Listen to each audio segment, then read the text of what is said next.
over a couple tools to examine metadata in pictures and other files a little bit more in depth.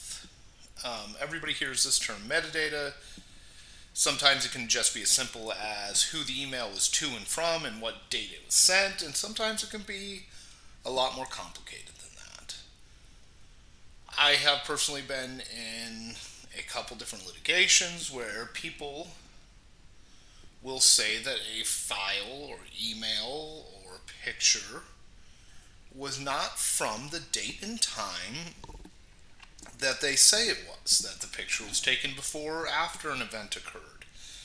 I've also been involved in litigation where an insurance claim has been denied because they said, the insurance company, the pictures were taken after the property was supposedly stolen. So I guess if you're going to commit insurance fraud, you should pre-take your pictures, preferably not the day that they were supposed to go missing. The biggest thing here is that this data can be manipulated, but there is consequences for that manipulation. It is very easily discovered using the right tools. So personally, one of my favorite tools is freeware. It's called the Exif tool by Phil Harvey. It can be downloaded here, exiftool.org. And it is a command line based tool. The good news is you don't need to know any commands. So we're going to look at a couple pictures here. The first picture is this one. I should have already copied them out, but whatever. We'll go back here. So this picture was taken today by me here at our office at the 3200 building. I'm going to grab this picture and just simply drop it into the XF tool.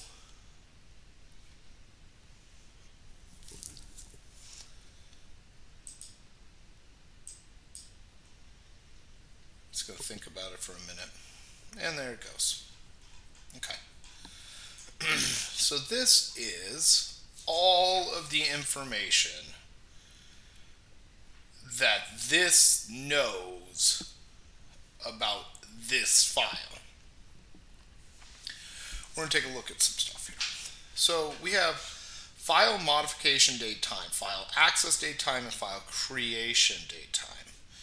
So amazingly enough, these are not when this picture was taken. This is when you move a file on Windows. Or in this instance, when I plugged my phone in or downloaded this picture off iCloud, this is the time in which this file was created. It is very close to the time the picture was taken because I went and took the picture and then immediately uploaded it. File type is HEIC. It's the new Apple higher compression dome. My iPhone is currently behind on software. It's on 14.8 instead of 15.1. It is an iPhone 12 Pro that took the picture. But here's a real big one. Date time original. So this was taken on, it's going to be month or year, month, day. You can't really see that because I took it on Veterans Day, so it's 11/11. But it's going to be kind of like that international format. So 2021, the 11th month of the year, the 11th day, at 10:33 a.m. The offset time, we are at a negative 700. Computers always do everything in UTC time of 0. We offset that. Mountain time is negative 700 with no DST, correction. A lot of this stuff is just shutter speed and how the picture was taken. A lot of stuff we really don't care about for what we do.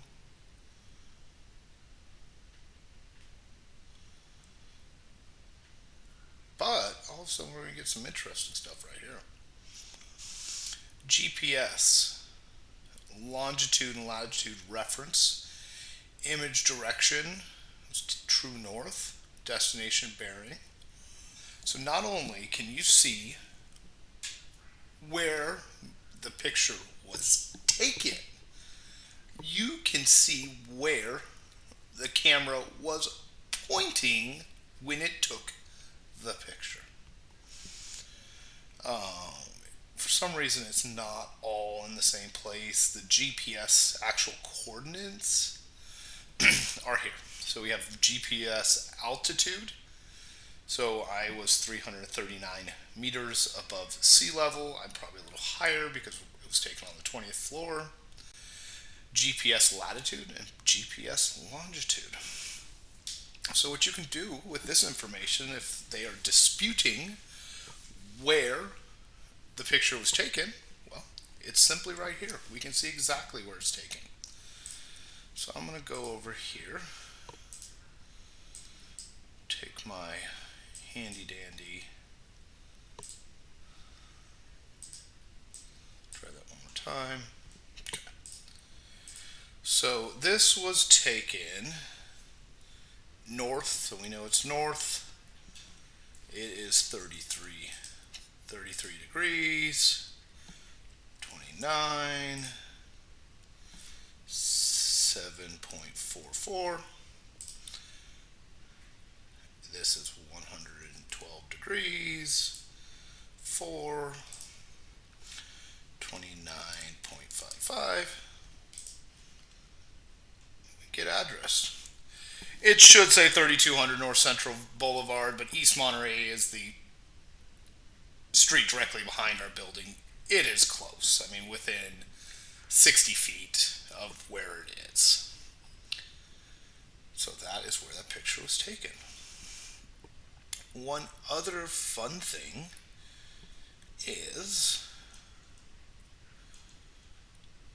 there is a picture ID somewhere. Long story short is one of the first things that people are going to argue is that this data can be manipulated, and it can be. The thing about it is that the image is hashed, meaning that there is a unique ID that goes along with not only the picture, but the data, the metadata that goes along with it. So if somebody is really that hard up, really arguing about when the picture was taken or where it was taken, that's when an expert would need to come in, be able to explain what a SHA hash is or an MD5 hash, and how if you change any of this information that says where the picture was taken or when it was taken or fill in the blank, that this information wasn't edited. The other thing is depending on the privacy settings of the iPhone, you will not get the GPS information. The camera asks, one of the first things an iPhone camera does is asks, do you want location data, yes or no? If you hit no, you won't get GPS. And you could have done that 5 iPhones ago.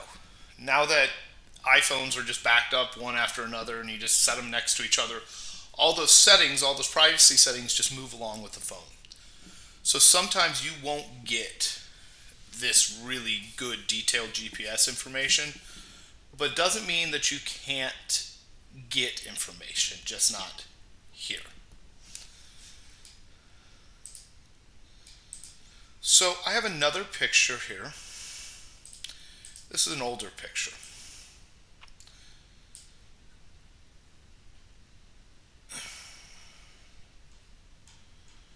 And look, we have these file modification date times 2021 on 11/11 because I just copied them to this flash drive. So it's like, and then this one's back June or July 16th. This is a little bit of an older phone. We got a lot less information, but we have some very good information here nonetheless. We have the date time original, 2014, October 6th. We have, again, the modification date, 2014, October 6th at noon-ish p.m. We also have the make and model of the phone. So basically we have a Samsung Galaxy S5 and SG HM919, and that gives you kind of a good idea that this picture was not only taken at the correct time, but with a period correct device. So we can go and use that information to say that this is good information. Here is that image unique ID we were talking about earlier. This is a hash, whether it's an MD5 hash or a SHA hash, let's not get into it. But what it does mean is that the computer is running some gobbledygook algorithm against this picture and all the metadata in that picture to give us that unique ID. If you change even the smallest thing, that information is going to change, and an expert can talk about that. We can definitely prove that it is one way or the other. So the last thing I want to go over real quick is emails. We hear that emails have metadata, and they do. But even most discovery software doesn't show you all the metadata. And what I mean by that is the email header. We can find out a lot of information from an email header that doesn't necessarily show up in e-discovery software. So I have this email. This is a .eml file. This is how, if you save an email out of Outlook, this is how it will come. I'm going to right click on this email. I'm going to edit it with Notepad++. Notepad++ is like my favorite thing in the whole wide world. Very powerful software. And we can take a look at what is going on here. So we have creation date time, 24th of June 2021 at 18:35 GMT time. We have a content ID. This is basically the mail ID. This is the server internally that it was sent through. We know that it was received by this server, prod.outlook.com. So what we do know now is that this email has gone through a non-localized Exchange server. What this means is that somebody is hosted on Office 365. So we come down here and we look again. We have received from mail.jbergwilk.com by mail.projection.outlook.com, which that means is that Office 365 talked to my local email server to send this email. And then finally, we have received from ex13.office.jbergwilk with my local IP address. That is the final drop in the chain. So we know right here what servers this went through and at what time. And you're like, well, why does that matter? Well, it matters for multiple reasons. One, up top we have that message unique ID. So if somebody is really fighting over whether or not this email went through their server, we could subpoena that message unique ID. We've had instances where people say, oh, that email's spoofed, that email's fake, that email's this, that email's that. Well, in this particular case, none of those actually happened. The other side lost their credentials. Because they lost their credentials, somebody was able to send emails requesting wires as them. It was going through their servers. And you were able to prove it with this.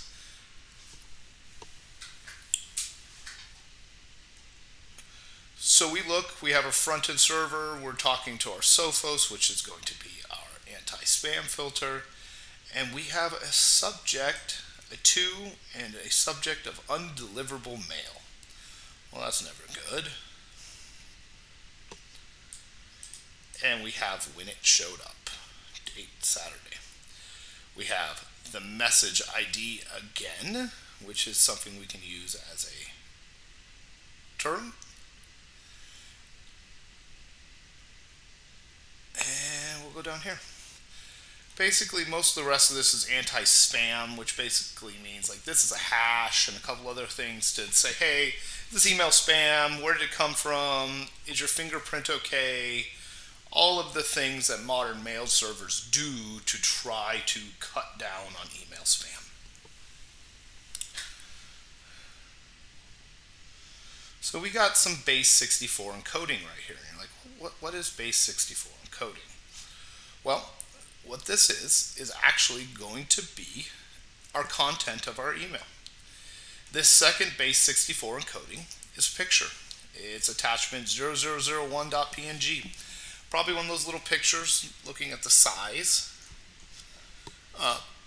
Probably one of those little pictures that are included on an email, on a signature or something like that.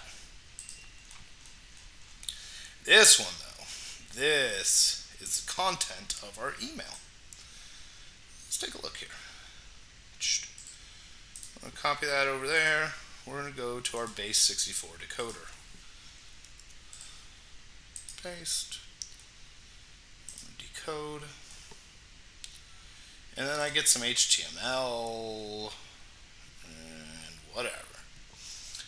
But you kind of get the idea. Your message could not be delivered to one or more recipients. The details are attached below. But let's just copy this out of here. I actually had already made this file, but I'll show you real quick. So you're going to go new text document. We're going to actually change this to an HTML document. Sure. And then we're going to edit with Notepad++. We're going to paste the HTML in that we just got. And we're going to open that up in Chrome. So there is an actual copy of the text of the email from that day, and it is basically failure reason. Amazon Web Services, told us the requested action could not be taken. The mailbox is unavailable. So this person either sent an email to the incorrect email address, or Amazon just didn't like us. I don't know. But we were able to get all of this information back out of an email that didn't seem to have a ton of information. We can know what servers it went through, what the originating server was, what the message ID was, when it was sent, when it was accepted. And those are very important things if somebody is disputing any of that. The who, what, when, and why of an email. And all that information's there. It really is. Is it there if we PDF it and base it and send it on its way? No, it's not there. But right here, in this format, we can get so much information to talk and figure out what is going